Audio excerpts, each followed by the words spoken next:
এটা থেকে আসলে ভয় পাওয়ার কিছু নেই। এটা আপনারা নিজেরাই আপনাদের দোকান অথবা বাড়িতে থেকেই এটা ঠিক করে ফেলতে পারেন। এটা আসলে আমরা যে প্রিন্টারটা ব্যবহার করি আসলে সেটার এই পিছনে যেগুলো ওয়েস্টেড মানে বর্জ্য যে কালিগুলো ব্যবহার করার পরে যেগুলো নষ্ট হয়ে যায় সেগুলো এই পিছনটায় থাকে। আমি সেটা দেখাচ্ছি। হ্যাঁ, এখানে এইটা এখন আমরা দেখতেই পাচ্ছেন কি অবস্থা, এদিকে কালি পড়ে শেষ অবস্থা, এদের নিচেও দেখা যাচ্ছে অনেক কালি। অনেকেই হয়তো ভয় পেয়ে যাবে যে এটা আসলে কি হলো, নতুন যারা বিশেষ করে তাদের জন্য। তো যাই হোক, আমরা এখন কীভাবে এটা ঠিক করা যায় বা এটা পরিষ্কার করা যায় সেটা আমরা দেখব।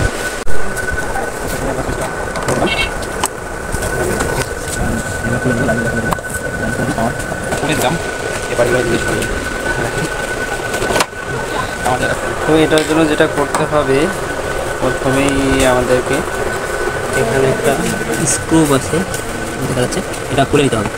এটা খুলে নিতে হবে, এবং স্ক্রুটা অবশ্যই স্টাফরা এখান থেকে এখান থেকে এটা করলে খোলা যায়। এই যে বর্জ্য কালিগুলো এখানে জমা হয়ে থাকে এবং এটা ফিল আপ হয়ে যাওয়ার পরে এটা আর কি ভর্তি হয়ে যাওয়ার পরে এদের ভিতরে পুরোটা দেখতেছেন যে পড়ে গেছে, আর এগুলোই নিচ দিয়ে পড়ে গেছে। এটা খুলে নিলাম, নেওয়ার তো দেন আমরা এটাকে এখান থেকে তুলে নিব। এই যে দেখা যাচ্ছে আমাদের ওয়েস্টেড কালিগুলো এখানে ভর্তি হয়ে গেছিল, এই যে কারণে এগুলো এইদিকে ভর্তি হয়ে যাওয়ার পরে পরে পুরো অবস্থা খারাপ। যাই হোক, এটা এখন আমরা ক্লিন করব।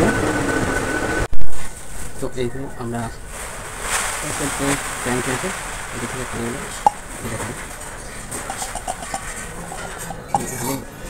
এই যে টিস্যুর মতন যেগুলো আছে এগুলোর মধ্যে আসলে কালিগুলো জমে খুলে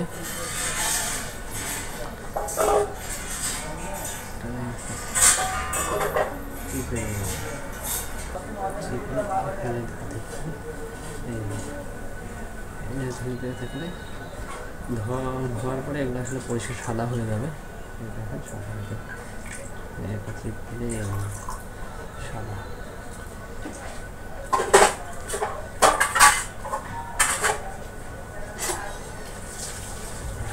সবগুলোই এক করে খুলে ফেলা হবে এবং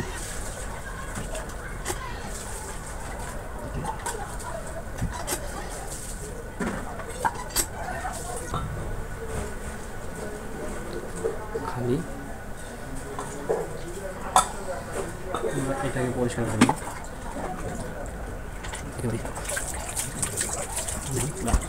সাদা হয়ে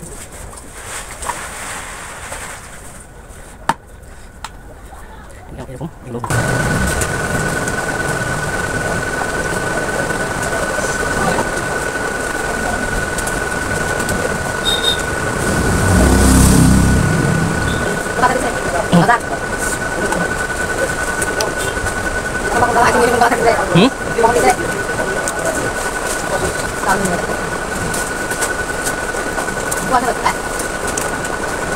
বাজার গেছে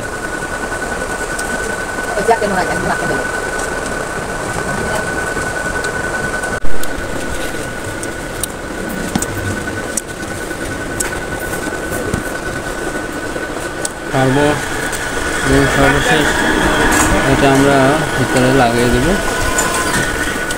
ঠিক, এটা যেভাবে ছিল সেভাবেই এইভাবে এটা এখানে নেওয়ার পরে এখানে একটু একটা টিপ দিতে হবে, টিপ দিলে এটা লাগে যাবে।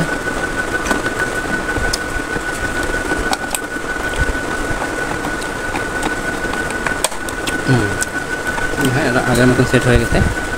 এখন আমরা এটার স্ক্রুগুলো লাগিয়ে দেবো।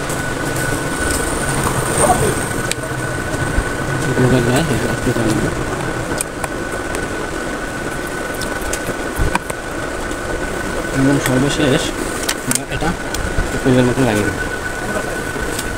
এভাবে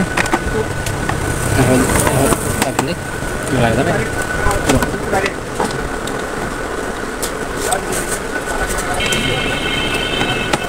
হবে। আমাদের কাজ শেষ। তো ঠিক আছে, ভালো থাকবেন, সুস্থ থাকবেন, আবারও দেখা হবে কোনো এক সময় প্রিন্টারের সমস্যার সমাধান নিয়ে। ভালো।